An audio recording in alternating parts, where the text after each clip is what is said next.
Nous allons, dans cette vidéo, voir comment réaliser un bilan interactif et dynamique avec Power BI. Comme on peut l'apercevoir à l'écran, on a la partie actif, on a la partie passif, le bilan il est équilibré, et puis il est interactif. Il va être différent de ce qui pourrait se faire sur Excel. Il suffit de cliquer sur un mois en particulier, par exemple ici, le mois de février, et on voit une mise à jour automatique des données. Et puis, le niveau de granularité est tout à fait satisfaisant. Si vous voulez montrer les grandes masses, il vous suffit de déplier ou alors de venir remonter ici. Vous avez les grandes masses, par exemple, de l'actif qui vont se présenter. Si vous voulez faire visualiser le détail, il suffit de cliquer là pour avoir, par exemple, le détail de l'actif immobilisé. Et si on veut avoir le détail d'une rubrique en particulier, on peut cliquer là pour obtenir même les comptes qui constituent une rubrique donnée. Et si vous le voulez, vous pouvez faire le même bilan avec un grand livre de manière à avoir un niveau de détail beaucoup plus fin qui vous permet, comme cela, par exemple en réunion, de donner une réponse à une question qui vous est posée sur le contenu d'une rubrique. Je vous montre comment le faire avec Power BI. C'est parti. Donc, je vous présente dans un premier temps les fichiers sources que nous allons utiliser. Ce sont essentiellement des classeurs Excel. Le tout premier, c'est la balance. J'ai préféré faire la démonstration avec des balances qui sont regroupées dans un seul classeur. Les noms de feuilles correspondent à la période concernée par la balance. Ici, par exemple, 1er janvier 2023, ça suppose qu'on est sur une balance de fin janvier. Ensuite, on a le 1er, 2, etc. Donc, pour les besoins de la démonstration, on va utiliser les 6 balances allant de janvier à juin. Le deuxième classeur, c'est la table de correspondance. Dans cette première colonne, on a le numéro de compte à 4 chiffres accompagné du sens, le D pour le débit et puis le C pour le crédit. Ça nous aidera, via la colonne de rubrique, à établir une correspondance entre la balance et puis une rubrique de regroupement.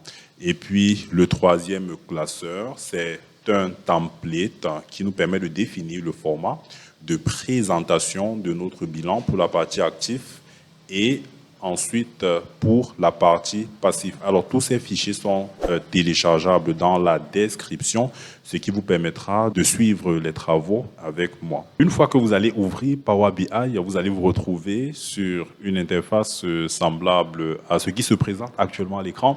Vous fermez cette fenêtre. Ensuite, eh bien, vous enregistrez votre fichier Power BI. Pour l'enregistrer, vous pouvez faire un CTRL S ou alors aller dans Fichier, ensuite enregistrer. Je vais lui donner un nom. Je vais l'appeler bilan mensuel. Ensuite, je l'enregistre dans le dossier approprié. Je clique sur enregistrer. Maintenant, la première étape de notre travail va être d'importer les données sources. Parce que Power BI, eh bien, c'est un logiciel développé par Microsoft qui vous permet de visualiser vos données. Donc, vos données, elles sont denses, elles sont importantes pour pouvoir en obtenir une information pertinente qui va être utile à la prise de décision. Eh bien, Power BI vous permet d'importer les données sources, ensuite de les transformer, de les retraiter lorsqu'elles ont besoin d'un retraitement. Ça, c'est la première étape, l'importation. La deuxième, le retraitement. Et puis la troisième étape sera tout simplement de visualiser, de construire en fait la visualisation qu'on pourrait encore appeler la construction de votre tableau de bord. Dans votre tableau de bord, vous allez via notamment des mesures construire ainsi de façon visuelle ce que vos destinataires, ce que vos lecteurs doivent retenir de l'information que vous leur présenterez. Donc, on peut bien importer des données provenant d'une infinité de sources. Donc, vous cliquez sur ce bouton « Obtenir des données d'une autre source » lorsque vous ne souhaitez pas importer à partir d'un Excel, à partir de SQL, lorsque vous ne voulez pas coller des données dans une table vide ou encore utiliser un exemple de jeu de données. Donc, vous cliquez juste en dessous et vous avez ici une infinité de sources d'informations possibles. Classeur Excel, fichier texte, JSON, dossier PDF, etc., etc. Il y en a vraiment. Alors, ce qui va nous intéresser, c'est la partie classeur Excel, dans la mesure où, comme je vous l'ai présenté un peu plus haut, nos données se trouvent principalement dans des classeurs Excel. Donc, vous cliquez sur classeur Excel. Ensuite, vous allez cliquer sur se connecter. Et on va tout simplement aller dans l'emplacement comprenant nos différents classeurs pour les importer. Donc, j'y suis. On va premièrement importer la balance. Vous cliquez sur ouvrir. Donc, quand vous cliquez sur ouvrir, eh bien, l'éditeur de Power Query prend le relais. Il vous ouvre d'ailleurs ici une page de navigation pour vous permettre de sélectionner les données qui doivent être importées depuis notre balance. On va prendre une feuille au hasard et puis nous allons réaliser des opérations de transformation qui nous permettront tout simplement d'automatiser la prise en compte de l'ensemble des feuilles. Donc vous cliquez ici sur transformer des données. Très bien. Alors, vous allez remarquer qu'il y a des opérations de transformation qui ont été automatiquement faites. Vous pouvez d'ailleurs apercevoir les étapes ici, l'étape de source, d'établissement de la connexion avec le classeur. Ensuite, ici, une étape de navigation pour développer le contenu. Ensuite, la promotion des en-têtes. Et puis, enfin, la modification des types. Déjà, on peut changer le nom de la requête. On va l'appeler balance, tout simplement. Il a pris par défaut le nom de la première feuille de calcul, qui était le mois de janvier. Je peux déjà enlever la modification des types.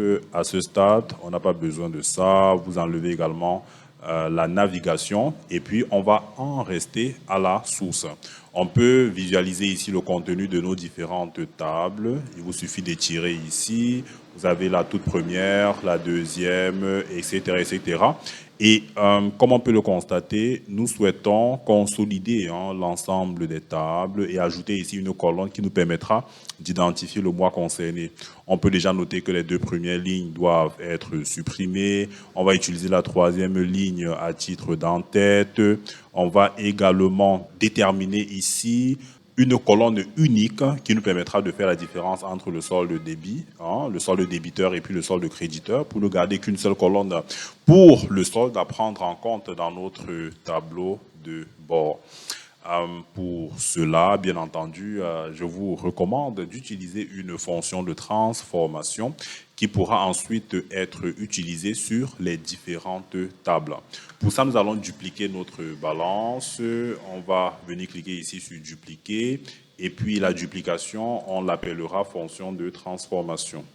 À ce stade, il nous suffit de développer une table au hasard. On peut prendre la toute première table. Vous cliquez sur la table en question et vous avez ici développé le contenu de cette table-là. Donc ici, on s'aperçoit qu'il nous a créé une modification des types. Il a fait une promotion d'en-tête. Ce n'était pas nécessaire. On a besoin uniquement de la navigation. Alors, on va supprimer déjà les deux premières lignes. Vous venez ici, nous restons dans l'onglet Accueil. Vous prenez supprimer les lignes, supprimer les lignes du haut. On va supprimer les deux premières. Donc, pour cela, on va indiquer le nombre de lignes à supprimer. On va préciser là qu'il s'agit de 2 lignes. Vous cliquez sur OK. Ensuite, vous pouvez promouvoir les en-têtes. Vous allez venir cliquer, nous restons toujours dans l'onglet Accueil. Vous cliquez sur Utiliser la première ligne pour les en-têtes. Alors, à présent, ce qu'on va faire, c'est ne garder qu'une seule colonne pour les montants. Pour cela, je vais déjà sélectionner la colonne du compte, ensuite la colonne du libellé, et puis on va garder les deux dernières colonnes, le solde débiteur et puis le solde créditeur. Vous faites un clic droit, supprimez les autres colonnes. À présent, on peut calculer la différence entre le débit et le crédit. Vous sélectionnez d'abord le débit, ensuite le crédit, en maintenant la touche CTRL appuyé bien sûr. Vous venez ici sur la colonne, sur l'onglet Ajouter une colonne. Vous prenez ici dans les éléments de calcul standard la soustraction. Donc vous prenez soustraire. Vous allez avoir ici une nouvelle colonne qui est ajoutée. On peut directement dans la barre de formule modifier l'en-tête qu'il nous donne. On va l'appeler montant balance ou tout simplement montant. Ensuite, vous validez. Donc voilà le calcul qui est effectué. Donc, on n'aura plus besoin de ces deux colonnes, hein, solde fin débit et puis solde fin crédit. Je peux, après sélection, appuyer juste sur la touche supprime hein, pour m'en débarrasser.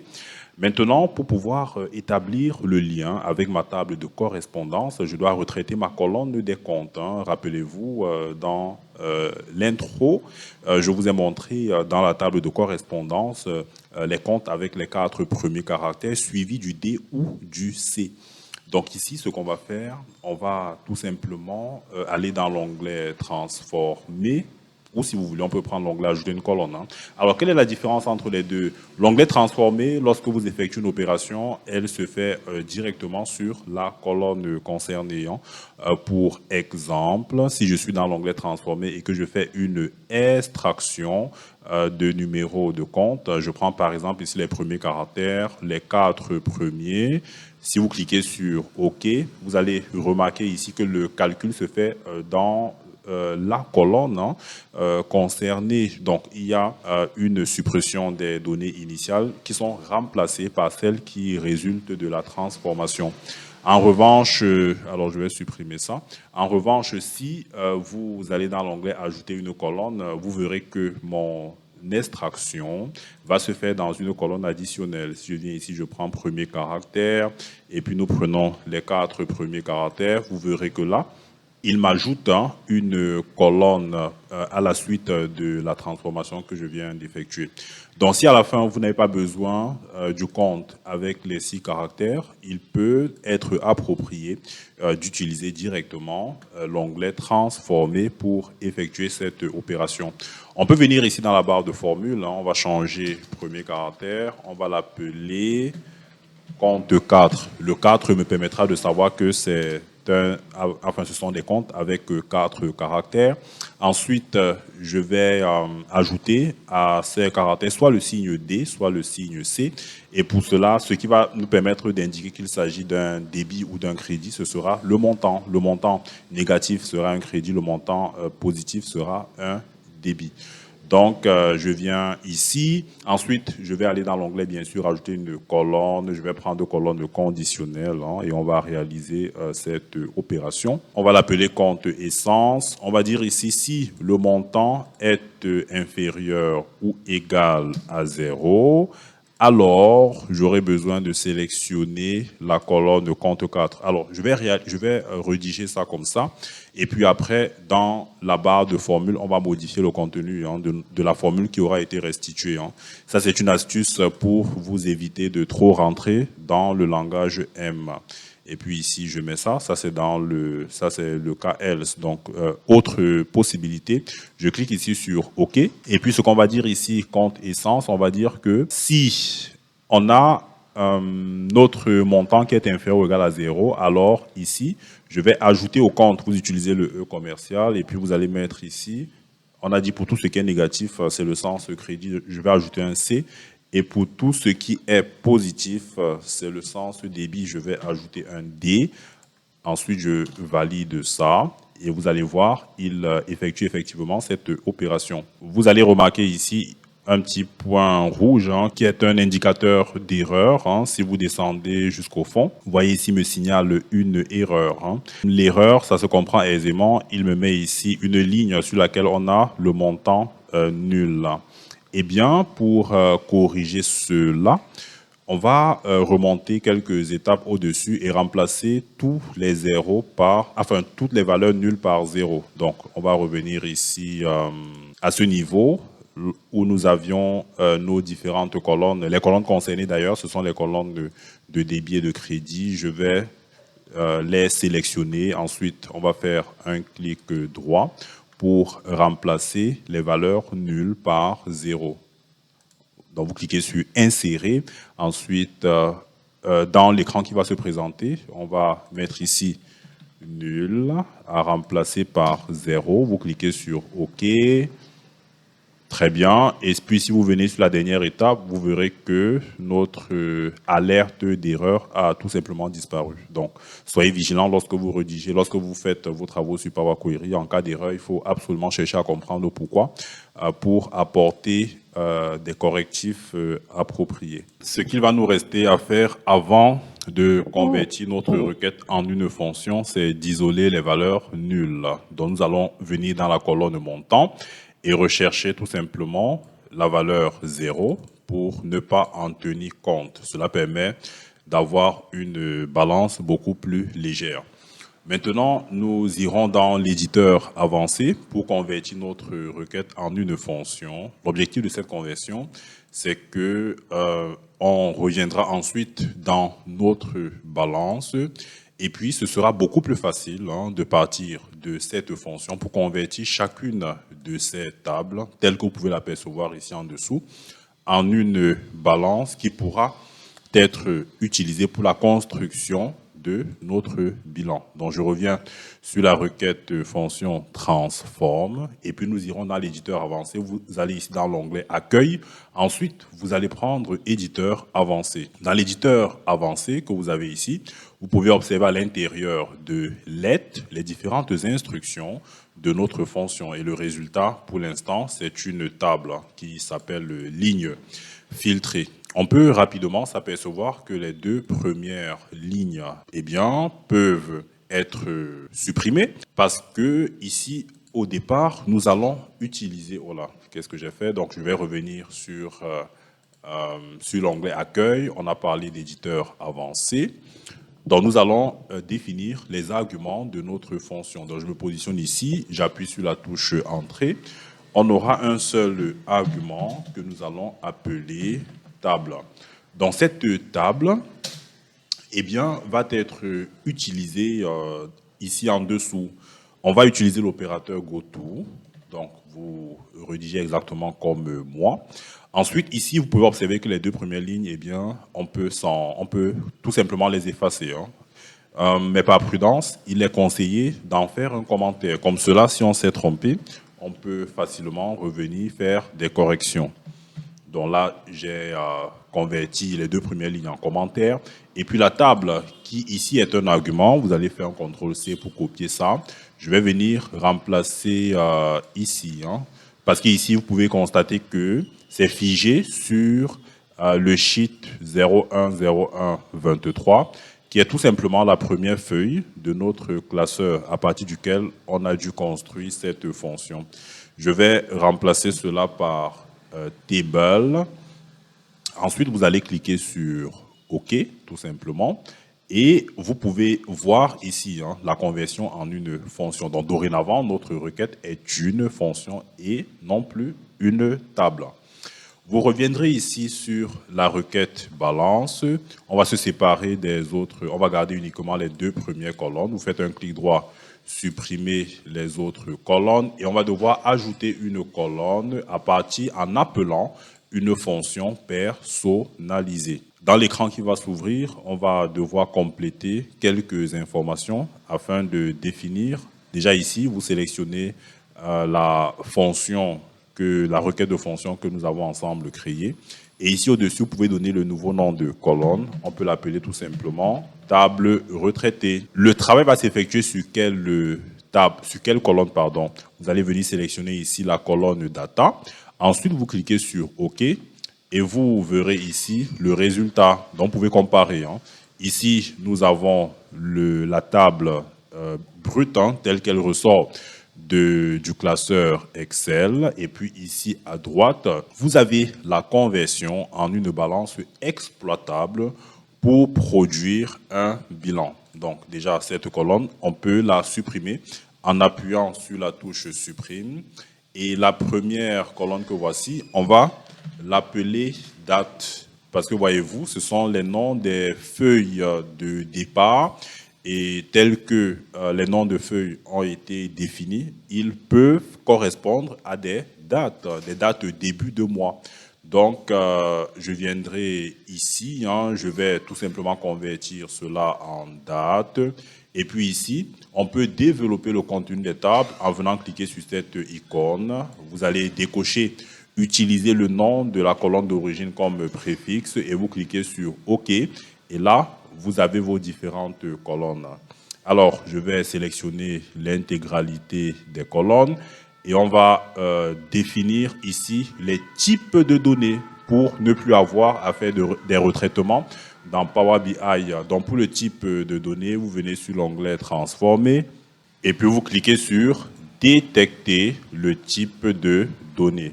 Une fois que c'est fait, vous venez sur l'onglet Accueil, ensuite Fermer et Appliquer. Et ceci va être pris en compte dans le modèle de données de Power BI. Donc vous avez ici votre balance qui peut être visualisée sur l'affichage table. Alors il nous reste deux données à importer dans Power BI. Ces données, ce seront la table de correspondance, de même que le template de production de bilan. Donc je viendrai ici au-dessus, cliquer sur classeur Excel et on va aller rechercher ces deux classeurs. Vous avez ici la table de correspondance, vous cliquez sur ouvrir. Donc ici on a l'interface d'importation. Je sélectionne la table plan de compte et puis je clique sur transformer les données. Alors super, il n'y a plus grand-chose à faire. Nous pouvons également importer le template. Vous faites un clic droit, nouvelle requête, classeur Excel. Donc on reste sur Power Query, et puis nous importons ici le template. Vous cliquez sur ouvrir. Il va également s'ouvrir de même que le plan de compte l'a été il y a un instant. Donc, vous avez dans l'interface d'importation la présentation du contenu de notre classeur. On a ici le template 1 sur une table, le template 2. On aura besoin des deux templates. Donc, du coup, je vais les sélectionner. Template 1, template 2. Je clique sur OK. Et nous avons nos deux requêtes qui viennent d'être ajoutées au titre du template. Donc, à présent, je viendrai sur l'onglet Accueil, Fermer et Appliquer. Donc, vous pouvez apercevoir ici sur la droite les différentes requêtes qui dorénavant font partie du modèle de données. On peut d'ailleurs en apercevoir le contenu en venant sur la vue affichage table. Donc là, vous avez la visualisation de la balance, vous avez la visualisation du plan de compte qui permettra à l'aide d'une clé de correspondance d'établir le lien entre les différents comptes que vous avez ici sur la première colonne et puis la rubrique d'appartenance au bilan. Et puis vous avez ici le template pour la partie actif. Ça nous permettra de facilement présenter notre actif du bilan. Et ici, vous avez le template pour la partie passif.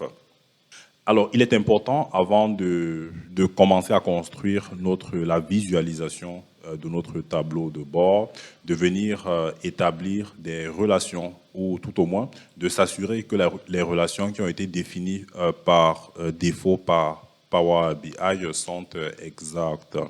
Alors, par exemple, ici, il nous établit une relation entre le template 1 et le template 2. Ce n'est pas... Alors, c'est pas ce qu'on cherche à faire. On va supprimer cette relation du modèle de données. Vous cliquez sur « Oui ». Donc, on peut observer ici que nous avons notre plan de compte, nous avons notre balance, et puis il manque quelque chose. Il nous manque ici une table date qui va nous permettre de faire une présentation des données en tenant compte du temps, en tenant compte de l'évolution des opérations dans le temps. Pour cela, nous viendrons cliquer ici sur Nouvelle table.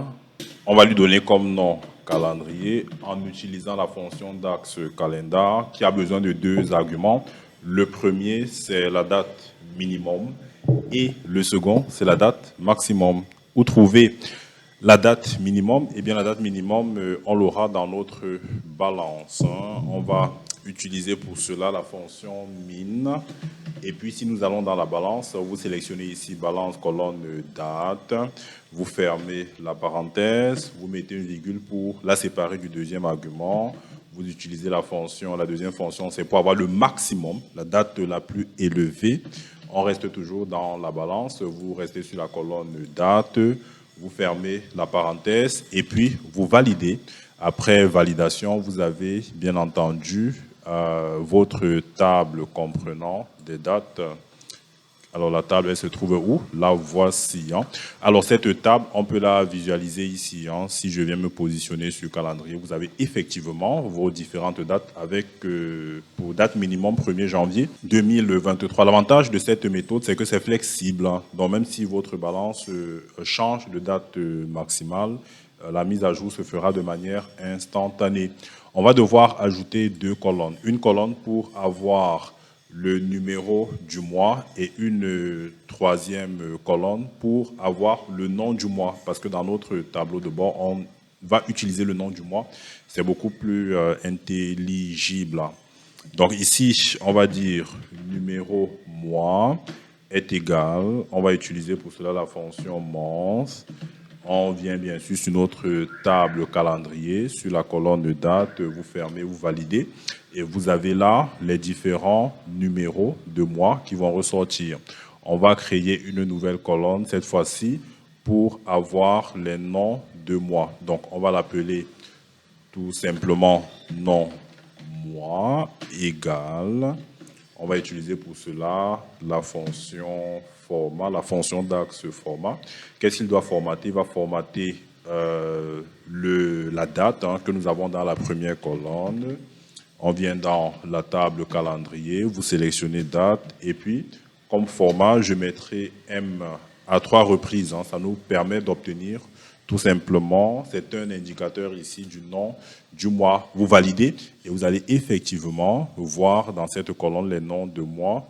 Pour tout ce qui est 1, c'est janvier, 2 février, mars, etc., etc. À présent, établissons des relations entre nos différentes tables afin de structurer notre modèle de données qui va être utilisé pour le bilan. Pour cela, vous viendrez ici sur la vue de modèle. Mais pour bien comprendre ce qu'on va faire, je vous propose de revenir ici. Alors, il y a un lien qu'on peut apercevoir entre la balance et puis la table plan compte. Regardez bien cette colonne, la colonne compte essence. Vous allez voir qu'on a les numéros de compte suivis du D ou du C, suivant le sens. Si vous venez sur la table plan de compte, c'est exactement ce que vous avez dans la première colonne. Prenons un deuxième exemple pour bien comprendre ce qu'on va faire. Je reviens sur le template pour la partie actif. Regardez bien la deuxième colonne référence. C'est exactement ce que vous allez retrouver dans plan de compte, mais sur la colonne rubrique. Et puis, si on prend la date, on va pouvoir faire le lien entre la table date, première colonne, avec, eh bien, dans la balance, la table date. Donc, on n'aura pas de difficulté à ce niveau. Donc, vous cliquez sur vue de modèle. Ensuite, on va établir les différentes relations. Commençons par le plan de compte et les templates. La relation va être établie sur la base des colonnes, rubriques et puis références. Donc, pour connecter les tables concernées, vous cliquez dans un premier temps sur rubrique ici, vous maintenez votre doigt appuyé. Là, je suis sur un clic gauche. Ensuite, vous tirez jusqu'à rejoindre la colonne concernée dans le template 2 et puis vous relâchez votre souris. Vous allez voir un lien être établi entre les deux tables. On va faire pareil pour le reste. Donc, pour le calendrier, vous faites le lien entre la date de la table calendrier et la date de la table balance. Et puis enfin, vous allez aller sur le plan de compte, vous cliquez sur numéro compte et puis vous allez rejoindre la colonne compte et sens. Alors ici, il nous présente cette fenêtre créer une relation. Alors si vous avez cette fenêtre de votre côté également, sans doute c'est parce qu'il a des difficultés à établir une relation pour chacune des lignes de la table plan de compte. Donc on va déjà annuler parce que là, il nous propose de faire une relation plusieurs à plusieurs. Ici, je vous précise que ce sont des relations 1 à plusieurs que nous créons dans notre modèle de données. Ça veut dire la table qui comprend le chiffre 1. Par exemple, ici, on a table template 2. Il a 1. Ça veut dire que l'élément à partir duquel vous établissez votre relation ce sont des valeurs uniques que l'on retrouvera dans la colonne référence, par exemple, ici. Ce sont des valeurs uniques. Une référence ne reviendra pas plus d'une fois dans la table template. Donc, pour résoudre le problème qui a été identifié dans la relation plan compte balance, on va aller ouvrir dans Power Query le plan de compte. Donc, vous venez ici, vous positionnez sur plan de compte, vous faites un clic droit, vous cliquez sur modifier la requête. Si vous parcourez, vous descendez, notamment dans la colonne rubrique, vous verrez qu'il y a des lignes nulles. Ce sont ces lignes qui font problème parce que la même information revient à plusieurs reprises. Déjà, on n'a pas besoin de nul. Je vais cliquer sur le bouton de filtre pour décocher le nul. Et puis, deuxième chose, pour éviter d'avoir des doublons, vous sélectionnez la colonne numéro compte, vous faites un clic droit, supprimer des doublons, ça vous donne la garantie qu'on n'a plus de doublons. Donc, fermer et appliquer. Et puis, nous allons rentrer dans la création de relations dans le modèle de données. Ici, nous revenons sur notre numéro de compte, nous cliquons, nous glissons jusque dans compte essence et nous avons notre relation qui vient d'être fraîchement créée. Maintenant que nos tables sont bien interconnectées, nous pouvons maintenant créer notre bilan. Pour cela, vous viendrez ici sur la vue de rapport et on va travailler notamment avec deux outils de visualisation. On va travailler avec la matrice, premièrement, et puis nous travaillerons avec les filtres de segments. Commençons déjà par créer notre matrice. Je vais cliquer ici sur le bouton matrice et vous allez voir cette matrice être créée ici et qui n'attend plus que d'être alimentée. Cette matrice va être utilisée pour la partie active de notre bilan. Pour cela, vous viendrez sur le template 1 qui comprend la structure des données de l'actif. On va sélectionner au niveau du template 1. Alors, pour vous aider, chaque fois que vous devez construire ce tableau de bord, vous pouvez, dans un premier temps, visualiser les données. Si nous venons sur la vue affichage table, je choisis ici template 1. Comment est-ce qu'il va se présenter? On va rapidement voir la structure du tableau. Vous avez cette colonne qui comprend les libellés des rubriques de l'actif. Et on peut bien utiliser cela dans un premier temps. Et puis, on va devoir agréger pour avoir une granularité dans la consultation de la partie active. On va agréger avec la colonne de regroupe 1 et on pourrait aller à un niveau de détail beaucoup plus fin en utilisant également le nom du compte. Donc, je reviens sur la vue de rapport. On va tout simplement cliquer ici sur... Alors, vous sélectionnez d'abord la matrice. Ensuite, vous venez cliquer sur actif et vous avez les différentes rubriques qui vont se présenter. Alors, sauf que ça se présente dans l'ordre alphabétique des rubriques. Nous voulons que ce soit structuré comme dans le template. Pour cela, vous venez dans la vue table. Ensuite, vous sélectionnez la colonne actif et vous allez faire un tri par colonne suivant les numéros d'ordre. C'est pourquoi ces numéros d'ordre ont été créés, pour qu'on respecte effectivement la structure. Donc, faisons le même travail pour le template du passif. Parce que, justement, on risque d'avoir le même problème dans la présentation. Donc, dans le template passif, vous sélectionnez la colonne passif, vous faites un tri en fonction du numéro d'ordre. Je reviens sur la vue affichage du rapport et vous voyez que ça a été rapidement mis à jour.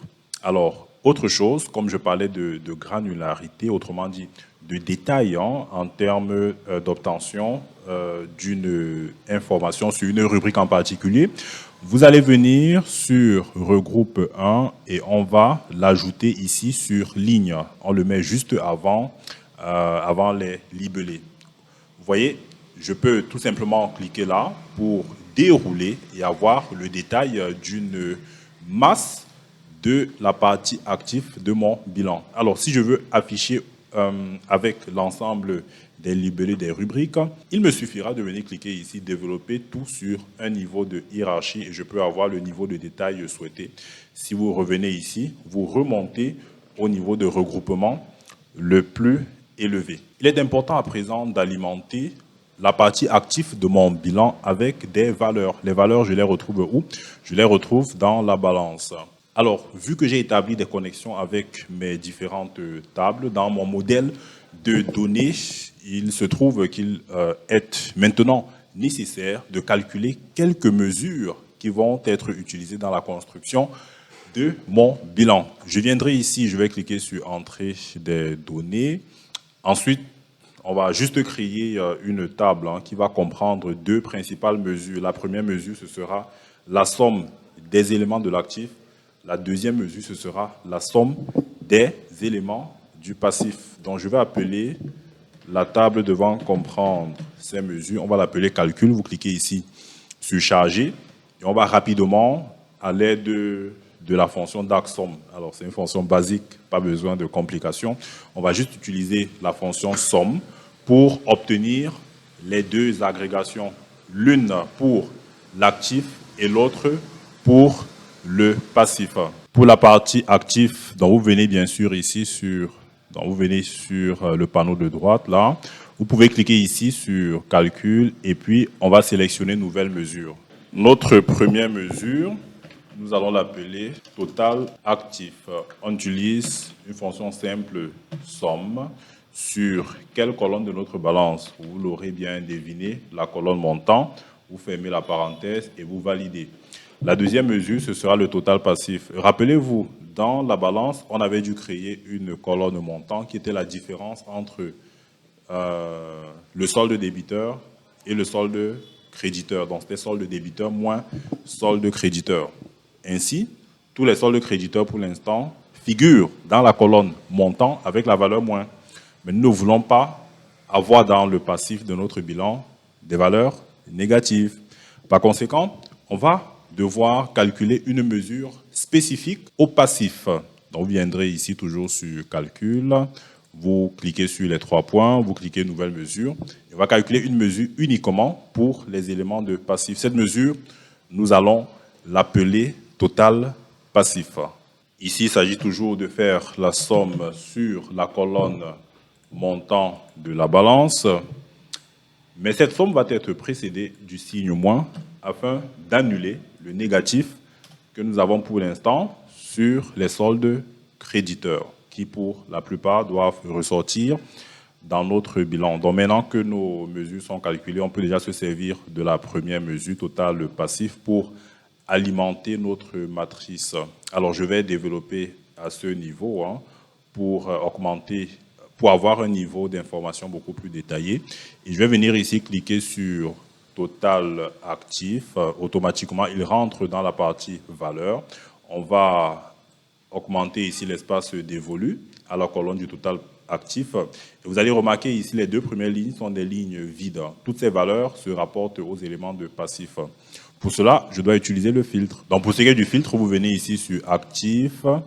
On va décocher filtre. Donc, je sélectionne l'intégralité des rubriques. Je décoche le filtre. Et là, on ne va garder que les rubriques de l'actif. À présent, rajoutons une vignette sur la base des périodes qui nous permettra donc de sélectionner un mois en particulier et par conséquent d'afficher le bilan pour ce mois-là. Pour cela, nous allons venir sur les éléments de visualisation. On va cliquer ici sur segment.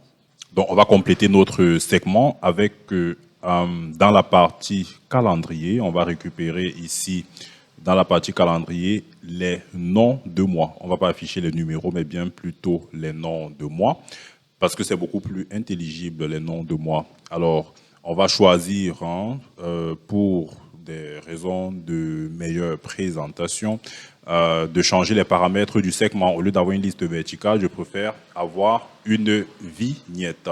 Donc voilà ma vignette. Je peux tout simplement lui enlever l'entête de segment. On sait naturellement qu'il s'agit des mois. Maintenant, ce serait beaucoup plus intéressant d'avoir les mois dans leur ordre habituel, janvier, février, mars. Pour cela, vous viendrez sur la vue en mode affichage table et on va choisir pour les dates et notamment les numéros, les noms des mois, pardon, de les afficher dans l'ordre des numéros de mois. Donc les noms mois, c'est d'ailleurs la colonne qui est sélectionnée en ce moment, trié par colonne et puis on va choisir le tri en fonction du numéro de mois. Donc si je reviens sur l'affichage du rapport, vous allez rapidement vous apercevoir que la modification vient d'être faite.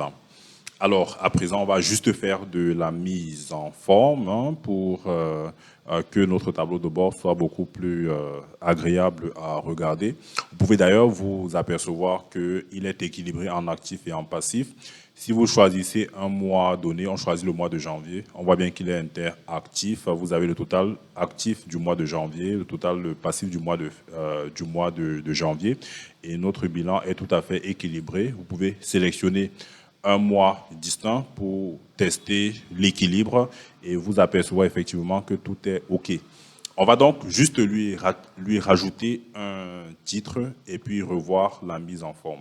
Tadam, voilà notre bilan qui est tout à fait monté avec Power BI et que vous pouvez partager avec votre hiérarchie, notamment via le bouton publier que voici, à partir duquel vous pouvez obtenir un lien de partage pour que d'autres personnes puissent se consulter de manière interactive ce tableau de bord. Alors, si tu veux savoir comment réaliser un compte de résultats avec Power BI, il y a un lien juste là sur lequel il faut cliquer pour accéder à la vidéo qui te montrera comment y arriver. Si tu n'es pas encore abonné à la chaîne, qu'est-ce que tu attends? Abonne-toi à la chaîne, active les notifications pour ne pas rater de nouveaux contenus qui t'aidera à monter en compétences en compta et sur Excel. Et pour suivre nos différentes formations, il y a des liens dans la description que tu peux cliquer pour t'informer sur chacune de ces formations. Ciao!